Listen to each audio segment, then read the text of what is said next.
नमस्कार दोस्तों। आज यदि आप इस ध्यान की शक्ति को वास्तव में अनुभव करना चाहते हैं तो इसे पूरे मनोयोग से करें। केवल सुनने से कुछ नहीं होगा, इसे अपनी दिनचर्या का हिस्सा बनाइए। रात का यह समय सबसे उपयुक्त है क्योंकि तब संपूर्ण सृष्टि विश्राम में होती है, ऊर्जा स्थिर होती है और ध्यान गहरा हो सकता है। जो लोग इस ध्यान को प्रतिदिन करते हैं वे अनुभव करते हैं कि उनका जीवन पूरी तरह बदल रहा है। यह केवल एक साधना नहीं है, यह एक आंतरिक क्रांति है जो आपको आपकी वास्तविक सत्ता तक ले जाती है। तो इस यात्रा में आगे बढ़ते रहिए और दोस्तों, आज हम ध्यान की गहराइयों को और खोजेंगे। रात्रि का समय जब पूरा संसार मौन में डूब जाता है तब एक दिव्य द्वार खुलता है। यह द्वार हमारे भीतर स्थित है, वहां जहां आत्मा और परमात्मा का संगम होता है। जब हम अपनी आंखें बंद करते हैं और गहरे ध्यान में उतरते हैं तब हमें इस मिलन का अनुभव होने लगता है, परंतु यह सहज नहीं है। मन की चंचलता, विचारों का तूफान और बाहरी संसार की हलचल हमें इस गहराई तक पहुंचने नहीं देती। ध्यान की यह यात्रा हमें इन बाधाओं को पार कर सत्य में प्रवेश करने के लिए आमंत्रित करती है। इस ध्यान में सबसे पहला कदम है शरीर और मन को पूरी तरह शिथिल करना। एक शांत स्थान पर बैठें या लेटें। अपनी श्वास को गहराई से महसूस करें। जैसे जैसे आप श्वास के प्रति सचेत होते हैं वैसे वैसे विचार स्वतः ही मंद पड़ने लगते हैं। श्वास और मन का गहरा संबंध है। जब श्वास शांत होती है तो मन भी शांत होता है। जब मन शांत होता है तो ध्यान की गहराइयों में उतरना आसान हो जाता है।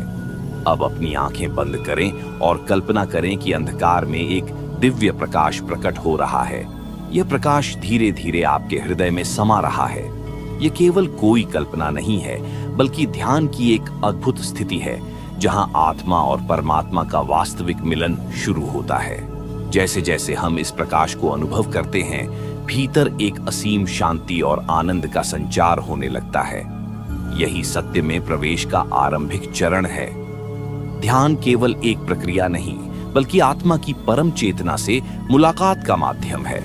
जब हम अपने भीतर की शांति को खोजने लगते हैं तब धीरे धीरे मन के सभी आवरण हटने लगते हैं। यह एक ऐसी अवस्था है जहां विचार धीरे धीरे विलीन होने लगते हैं और केवल शुद्ध अस्तित्व बचता है। जैसे जैसे ध्यान गहराता है हम अनुभव करते हैं कि शरीर, मन और भावनाएं केवल बाहरी आवरण हैं। असली सत्य इन सबसे परे है। इस अवस्था में प्रवेश करने के लिए हमें अपनी समस्त इंद्रियों को शांत करना होगा। आंखें बंद हैं, श्वास स्थिर है, लेकिन फिर भी मन में विचारों की हलचल बनी रहती है। अब धीरे धीरे उन विचारों को देखने की कोशिश करें, पर उनके साथ न बहें। वे बादलों की तरह आते जाते रहेंगे, लेकिन आपको उनसे बंधना नहीं है। बस एक साक्षी की तरह उन्हें देखना है। जैसे ही आप यह करने लगते हैं एक गहरी शांति का अनुभव होने लगता है। यह शांति ही ध्यान की पहली अनुभूति है। अब कल्पना करें कि एक झील का पानी बिल्कुल स्थिर है। उसमें आसमान स्पष्ट रूप से प्रतिबिंबित हो रहा है। हमारा मन भी ठीक वैसा ही है। जब तक विचारों की लहरें उठती रहेंगी तब तक हम सत्य को नहीं देख पाएंगे, लेकिन जैसे ही ये लहरें शांत होती हैं भीतर का सत्य स्वयं प्रकट होने लगता है। यह सत्य केवल शब्दों से समझा नहीं जा सकता, इसे केवल अनुभव किया जा सकता है। और जब यह अनुभव होता है तो हमें पहली बार अपने वास्तविक स्वरूप का एहसास होने लगता है। ध्यान की यह अवस्था अनंत शांति और अपार आनंद का स्रोत बन जाती है। जब हम इस स्थिति में प्रवेश करते हैं तो हमें अनुभव होता है कि हमारा अस्तित्व केवल शरीर तक सीमित नहीं है। यह चेतना एक व्यापक आकाश की तरह है जिसमें अनगिनत संभावनाएं समाई हुई हैं। जैसे जैसे हम इस अवस्था में और गहराई से प्रवेश करने लगते हैं वैसे वैसे हमारे भीतर एक दिव्य प्रकाश प्रकट होने लगता है। यह प्रकाश बाहरी नहीं बल्कि हमारे अस्तित्व का ही एक हिस्सा है जिसे अब तक हमने अनुभव नहीं किया था। इस अवस्था में मन पूरी तरह मौन होने लगता है। अब न कोई विचार शेष रहते हैं, न कोई भावनात्मक उतार चढ़ाव। केवल एक शुद्ध अनुभूति बचती है जो शब्दों से परे है। ये वही अवस्था है जिसे आर्षि मुनियों ने समाधि कहा है। जब ध्यान इस अवस्था में पहुंचता है तो शरीर का भान भी धीरे धीरे कम होने लगता है। ऐसा प्रतीत होता है मानो हम समय और स्थान से मुक्त हो गए हैं। यह अनुभव इतना गहरा और सुखद होता है कि साधक इसी में विलीन हो जाना चाहता है। लेकिन यहाँ एक महत्वपूर्ण बात समझने की आवश्यकता है। ध्यान की इस गहन अवस्था में बने रहने के लिए निरंतर अभ्यास आवश्यक है। यह कोई एक बार का अनुभव नहीं है, बल्कि इसे रोज रोज जीना पड़ता है। जब हम लगातार इस ध्यान में स्थित रहते हैं तो धीरे धीरे हमारे भीतर से अहंकार समाप्त होने लगता है। मैं और मेरा का बोध कमजोर पड़ जाता है और हम केवल शुद्ध चेतना के रूप में बचे रहते हैं। यही वह अवस्था है जहां आत्मा और परमात्मा का मिलन वास्तव में घटित होता है, बल्कि यह हमारे पूरे अस्तित्व का आधार बन जाता है। जब यह अवस्था स्थायी हो जाती है तो जीवन की हर घटना, हर अनुभव एक नई गहराई के साथ प्रकट होने लगता है। अब ध्यान केवल किसी एक स्थिति तक सीमित नहीं रहता, बल्कि हर क्षण में प्रवाहित होने लगता है। साधक चलता है, बोलता है, काम करता है, लेकिन भीतर की शांति अब अडिग बनी रहती है। यह वही अवस्था है जहां जीवन और ध्यान एक हो जाते हैं। इस स्थिति में प्रवेश करने के बाद बाहरी दुनिया का प्रभाव धीरे धीरे क्षीण होने लगता है। अब कोई भी घटना, कोई भी व्यक्ति, कोई भी परिस्थिति आपको विचलित नहीं कर सकती, क्योंकि ध्यान के माध्यम से आपने अपने भीतर वह केंद्र खोज लिया है जहां पूर्ण स्थिरता और आनंद का वास है। अब सुख दुख, हानि लाभ, मान अपमान, किसी भी चीज से आपका जुड़ाव नहीं रहता। आप एक साक्षी बन जाते हैं, केवल देखने वाले, केवल अनुभव करने वाले। लेकिन यहाँ एक और महत्वपूर्ण तथ्य समझना आवश्यक है। जब ध्यान इतना गहरा हो जाता है तब प्रारंभ में एक शून्यता का अनुभव होता है। ऐसा लगता है कि सब कुछ खाली हो गया है, जैसे कोई आधार ही नहीं बचा। परंतु यह शून्यता ही वास्तविक पूर्णता है। यह वही अवस्था है जिसे संत और योगी निर्विकल्प समाधि कहते हैं। इसमें कोई विचार नहीं होता, कोई पहचान नहीं होती, केवल शुद्ध अस्तित्व बचता है। और जब कोई इस अवस्था में स्थिर हो जाता है तब आत्मा का प्रकाश संपूर्ण जीवन को प्रकाशित करने लगता है। जहां ध्यान का अंतिम विस्तार शुरू होता है और साधक स्वयं को अनंत ब्रह्मांड का हिस्सा अनुभव करने लगता है। अब वह केवल शरीर तक सीमित नहीं रहता, बल्कि उसकी चेतना समस्त सृष्टि में फैलने लगती है। यह वही अवस्था है जहां अहम ब्रह्मास्मि का वास्तविक अनुभव होता है, जहां यह अनुभूति प्रकट होती है कि मैं केवल यह देह नहीं, बल्कि संपूर्ण अस्तित्व हूं। यह कोई बौद्धिक धारणा नहीं, बल्कि सीधा और स्पष्ट अनुभव है जिसे शब्दों में समझाया नहीं जा सकता, केवल जिया जा सकता है। जैसे जैसे यह अनुभूति गहरी होती जाती है, वैसे वैसे जीवन में करुणा, प्रेम और शांति स्वतः ही प्रस्फुटित होने लगती है। अब जीवन में कोई भय नहीं रहता, कोई असुरक्षा नहीं रहती, कोई उलझन नहीं रहती, क्योंकि अब साधक को पता चल जाता है कि वह नष्ट नहीं हो सकता, वह केवल रूपांतरित हो सकता है। यह देह, यह नाम, यह पहचान केवल अस्थाई है, लेकिन जो चेतना इसके भीतर है वह अनंत और अमर है। इस अवस्था में ध्यान और ध्यान करने वाला अलग नहीं रहते। ध्यान अब कोई क्रिया नहीं रह जाता, बल्कि जीवन की स्वाभाविक स्थिति बन जाता है। साधक अब किसी विशेष समय पर ध्यान करने नहीं बैठता, बल्कि उसका पूरा अस्तित्व ध्यानमय हो जाता है। हर श्वास, हर क्रिया, हर विचार ध्यान से ही उत्पन्न होता है और ध्यान में ही विलीन हो जाता है। यही वह परम अवस्था है जहां आत्मा और परमात्मा का मिलन पूर्ण रूप से घटित होता है, जहां शब्द समाप्त हो जाते हैं और केवल मौन बचता है। ये मौन साधारण मौन नहीं, बल्कि चेतना का वह स्तर है जहां सृष्टि के सारे रहस्य प्रकट होने लगते हैं। इस स्थिति में साधक को यह अनुभव होता है कि सत्य को जानने के लिए शब्दों की आवश्यकता नहीं है, बल्कि मौन ही अंतिम भाषा है। यह मौन बाहरी नहीं, बल्कि भीतर का मौन है, जहां कोई विचार नहीं, कोई हलचल नहीं, केवल शुद्ध अस्तित्व है। जब हम इस परम मौन में डूबते हैं तो हमें अनुभव होता है कि पूरा ब्रह्मांड एक कंपन, एक ध्वनि से भरा हुआ है। लेकिन यह ध्वनि शोर नहीं है, यह एक दिव्य नाद है, जिसे योगियों ने अनाहत नाद कहा है।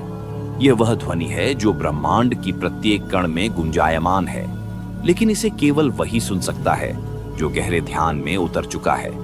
जब यह ध्वनि सुनाई देने लगती है तो साधक को यह आभास होता है कि वह अकेला नहीं है, वह समस्त सृष्टि के साथ एक लय में प्रवाहित हो रहा है। इस अवस्था में प्रवेश करते ही समय और स्थान का बोध समाप्त होने लगता है। अब कोई मैं नहीं रहता, कोई तुम नहीं रहता, केवल एक असीम विस्तार बचता है, जहां न कोई सीमा है न कोई बंधन। यही वह अवस्था है जिसे ऋषियों ने तुरीय अवस्था कहा है, जहां व्यक्ति जागृत, स्वप्न और सुषुप्ति तीनों अवस्थाओं से परे चला जाता है और केवल शुद्ध चेतना में स्थित हो जाता है। अब साधक को यह समझ में आता है कि ध्यान केवल बैठकर करने की चीज नहीं है, बल्कि यह तो अस्तित्व की प्रकृति है। ध्यान कोई साधन नहीं बल्कि अंतिम उपलब्धि है, और जब यह उपलब्धि घटित होती है तो जीवन में केवल आनंद ही आनंद रह जाता है। कोई चिंता, कोई भय, कोई तनाव, कुछ भी शेष नहीं रहता। जहां आत्मा स्वयं को पूर्ण रूप से पहचान लेती है और उसे यह आभास होता है कि वह कभी जन्मी नहीं, कभी मरी नहीं। यह केवल अनंत ऊर्जा है जो निरंतर प्रवाहित हो रही है।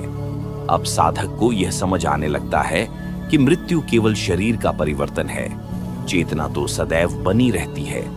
यह वही अवस्था है जहां व्यक्ति स्वयं को ब्रह्मांड के साथ एकीकृत अनुभव करता है। अब कोई अलगाव नहीं, कोई द्वैत नहीं, सिर्फ एक अखंड पूर्णता का अनुभव। इस अवस्था में प्रवेश करने के बाद जीवन में कुछ भी पहले जैसा नहीं रहता। अब कुछ भी व्यक्तिगत नहीं रह जाता, न सुख न दुख। साधक जान जाता है कि सब कुछ एक ही ऊर्जा का खेल है। यह शरीर, यह मन, यह भावनाएं सब केवल क्षणिक तरंगे हैं जो आती हैं और चली जाती हैं, लेकिन जो इनके पार है वह शाश्वत है। यही शाश्वत तत्व आत्मा है, यही परमात्मा है। अब ध्यान अपने चरम पर पहुंचने लगता है। साधक का हर क्षण गहन अनुभूति से भर जाता है। बाहरी संसार अब एक स्वप्न की भांति प्रतीत होता है और आंतरिक जगत ही एकमात्र सत्य बन जाता है। यहाँ प्रेम और करुणा स्वतः ही प्रवाहित होने लगती है, क्योंकि अब व्यक्ति को यह एहसास हो जाता है कि वह केवल स्वयं के लिए नहीं जी रहा, बल्कि संपूर्ण सृष्टि के लिए अस्तित्व में है। लेकिन यहाँ एक गूढ़ रहस्य छुपा है। जब यह अनुभूति प्रकट होती है तो अहंकार का पूर्ण रूप से विघटन हो जाता है। अब कोई मैं नहीं बचता, कोई मेरा नहीं बचता, केवल शुद्ध चेतना शेष रहती है जो स्वयं में ही परिपूर्ण है।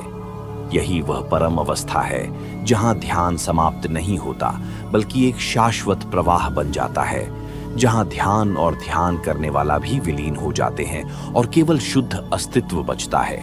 अब कोई प्रयास नहीं करना पड़ता, क्योंकि स्वयं का बोध ही मुक्ति बन जाता है। यह वही अवस्था है जहां कोई साधना शेष नहीं रहती, कोई लक्ष्य नहीं बचता, केवल एक असीम शांति और आनंद बना रहता है। इस स्थिति को ही योगी कैवल्य कहते हैं, जहां व्यक्ति संपूर्ण रूप से मुक्त हो जाता है। अब साधक को यह अनुभव होता है कि वह कभी बंधा ही नहीं था, कभी किसी भ्रम में नहीं था। ये तो केवल मन का खेल था। जैसे ही मन का पर्दा हटता है, वैसे ही सत्य अपने वास्तविक स्वरूप में प्रकट हो जाता है। यह सत्य न कहीं बाहर है, न किसी ग्रंथ में, न किसी विचार में। यह केवल भीतर है, सदैव से था, लेकिन इसे देखने की दृष्टि अब विकसित हुई है। अब जीवन में कुछ भी व्यक्तिगत नहीं रह जाता। साधक हर चीज को उसी ब्रह्मांडीय दृष्टि से देखने लगता है जिससे परमात्मा देखता है। अब कोई पराया नहीं रहता, कोई द्वेष, कोई ईर्ष्या, कोई भेदभाव नहीं बचता। केवल प्रेम, केवल करुणा, केवल समर्पण बचता है। यही वह अवस्था है जिसे बुद्ध ने निर्वाण कहा, जिसे कृष्ण ने योग कहा, जिसे महावीर ने कैवल्य ज्ञान कहा। लेकिन यहाँ रुकना नहीं है, क्योंकि ध्यान की यह यात्रा कभी समाप्त नहीं होती। यह केवल एक अवस्था से दूसरी अवस्था में प्रवाहित होने की प्रक्रिया है। ध्यान कोई मंजिल नहीं, बल्कि एक अनंत आकाश है, जिसमें हम जितना गहरे उतरते हैं उतना ही नया विस्तार मिलता जाता है। जहां ध्यान केवल एक अनुभव नहीं, बल्कि संपूर्ण अस्तित्व का आधार बन जाता है। अब ध्यान कोई अलग से करने की चीज नहीं, बल्कि स्वयं का स्वभाव बन जाता है। साधक न केवल बैठकर ध्यान करता है, बल्कि उसका हर कार्य ध्यानमय हो जाता है। चलना, बोलना, खाना, सोना, सब कुछ ध्यान में बदल जाता है। यह वह अवस्था है जहां ध्यान अब किसी विशेष प्रयास की आवश्यकता नहीं रखता, बल्कि सहज रूप से प्रवाहित होता रहता है। अब साधक को यह अनुभव होता है कि संसार की हर क्रिया, हर घटना उसी परम चेतना का विस्तार है जिसे वह भीतर अनुभव कर चुका है। कोई भी चीज अब उसे अपने से अलग नहीं लगती। सृष्टि का प्रत्येक कण, प्रत्येक तरंग उसी अनंत ऊर्जा से भरा हुआ प्रतीत होता है जिसे लोग अलग अलग नामों से पुकारते हैं, ब्रह्म, परमात्मा, शिव, सत्य। इस अवस्था में प्रवेश करने के बाद जीवन में कोई संघर्ष नहीं रहता। अब कुछ भी जबरदस्ती नहीं करना पड़ता, सब कुछ सहज हो जाता है। जीवन की हर घटना अपने आप प्रवाहित होती रहती है, जैसे नदी अपने स्रोत से समुद्र तक सहज ही बहती है। कोई तनाव नहीं, कोई विरोध नहीं, सिर्फ प्रवाह बचता है। यही वह अवस्था है जहां व्यक्ति पूरी तरह समर्पण में आ जाता है। अब कोई इच्छा नहीं बचती, क्योंकि अब यह अनुभूति हो चुकी है कि जो भी है वही पूर्ण है। लेकिन यहाँ ध्यान देना आवश्यक है। यह समर्पण किसी बाहरी शक्ति के प्रति नहीं, बल्कि स्वयं के वास्तविक स्वरूप के प्रति होता है। साधक अब जान चुका होता है कि वह न तो यह शरीर है, न यह मन, बल्कि वह शुद्ध चेतना है जो सदा से स्वतंत्र है। यही बोध उसे संपूर्ण शांति और आनंद में स्थिर कर देता है, जहां ध्यान और जीवन पूरी तरह एक हो जाते हैं और अब कोई द्वैत शेष नहीं रहता। साधक पूर्ण रूप से अस्तित्व में विलीन हो जाता है, जैसे बूंद सागर में मिलकर स्वयं सागर बन जाती है। अब ध्यान करने वाला नहीं बचता, केवल ध्यान ही शेष रहता है। यहाँ कोई करने की प्रक्रिया नहीं, केवल होने की अवस्था होती है। ये वही अवस्था है जिसे ऋषियों ने सहज समाधि कहा है, जहाँ कोई प्रयास नहीं होता, कोई चाहत नहीं होती, बस शुद्ध अस्तित्व की अनुभूति होती है। इस अवस्था में साधक को यह स्पष्ट हो जाता है कि सत्य को बाहर खोजने की कोई आवश्यकता नहीं थी। जो भी खोज थी, जो भी प्रश्न थे, वे सब भीतर ही थे और उनके उत्तर भी भीतर ही थे। ये सत्य कोई जटिल विचार नहीं, बल्कि एक सरल अनुभूति है कि हम जो भी हैं वह पहले से ही पूर्ण है। अब कोई भय नहीं रहता, कोई असमंजस नहीं रहता। जीवन अब केवल एक उत्सव बन जाता है, जहां हर क्षण में आनंद प्रकट होता है। अब जो भी होता है वह सहजता से होता है। न कोई अहंकार रहता है, न कोई विशेष उपलब्धि की भावना, केवल शुद्ध प्रवाह, केवल अनंत प्रेम बचता है। यही प्रेम ही अब साधक का मार्गदर्शन करता है। यही प्रेम अब उसकी शक्ति बन जाता है।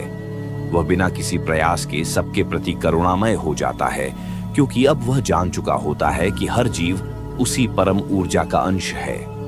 यहीं पर ध्यान अपने अंतिम बिंदु पर पहुंच जाता है। अब कोई साधना नहीं, कोई साध्य नहीं, केवल शुद्ध अस्तित्व शेष रहता है। यही ध्यान का परम रहस्य है। यही वह सत्य है जहां आत्मा और परमात्मा का महामिलन होता है। और यही वह बिंदु है जहां से ध्यान एक व्यक्ति का व्यक्तिगत अनुभव नहीं रह जाता, बल्कि संपूर्ण सृष्टि के लिए एक आशीर्वाद बन जाता है और केवल मौन शेष रह जाता है। यह मौन कोई साधारण मौन नहीं, बल्कि अस्तित्व का मूल स्वरूप है। यहाँ आने के बाद कुछ भी कहने, समझाने, जानने या पाने की आवश्यकता नहीं रह जाती। अब कोई प्रश्न नहीं बचता, क्योंकि स्वयं ही उत्तर बन जाता है। यही वह परम अवस्था है जहां ध्यान और साधक दोनों विलीन हो जाते हैं, जहां केवल शुद्ध सत्य का प्रकाश रह जाता है। यही सच्चा योग है, यही परम ज्ञान है और यही वह अंतिम अनुभव है जहां आत्मा और परमात्मा का महामिलन होता है। अब केवल शांति है, केवल आनंद है, केवल एक असीम विस्तार है। ध्यान अपने चरम पर पहुंच चुका है और साधक स्वयं ही ध्यान बन चुका है। यही वह सत्य है जिसे शब्दों में नहीं बांधा जा सकता, इसे केवल अनुभव किया जा सकता है। और इस प्रकार यह यात्रा समाप्त नहीं होती, बल्कि एक नए आयाम में प्रवेश कर जाती है, जहां से हर साधक अपनी चेतना के अनंत आकाश में उड़ान भर सकता है। धन्यवाद।